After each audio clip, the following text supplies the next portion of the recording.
دوستان عزیز، حالا در برنامه سوالگری یکی از بهترین هنرمندان شناخته، هنرمند جوان و مشتلقه که با سرو ترانه‌های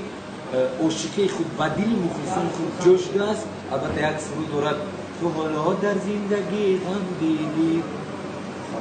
بخشش خوش آمدید. امید تنهایی بهترین هنرمند شناخته. امید جان، همین نصب من و فکر من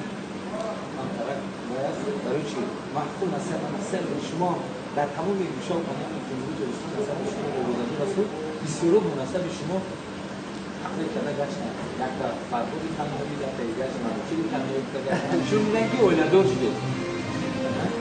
اولیدار شده سال جایی شما برای شما سال خوبرا بود یا که سال نابرا سال خوب بود سال خوب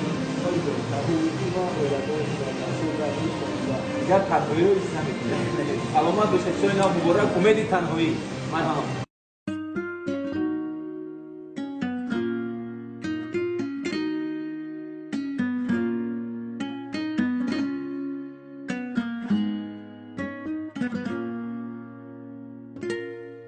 یک بار عاشق شدم بسای یک بار فریب خوردم بسای نمیخواهد دل زارم باز شوه پوری غم بسای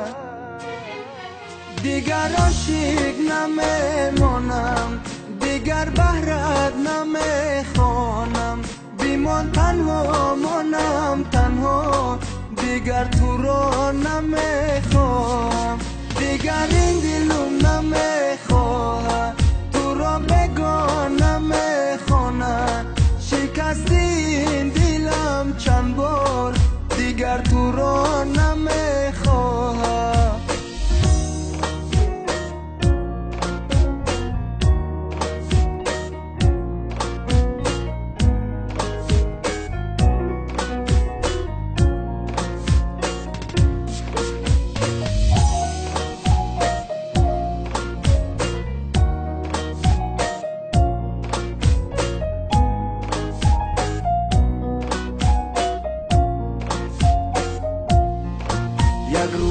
عاشق‌ترین بودم برایت بهترین بودم نفهمیدی مرا افسوس همه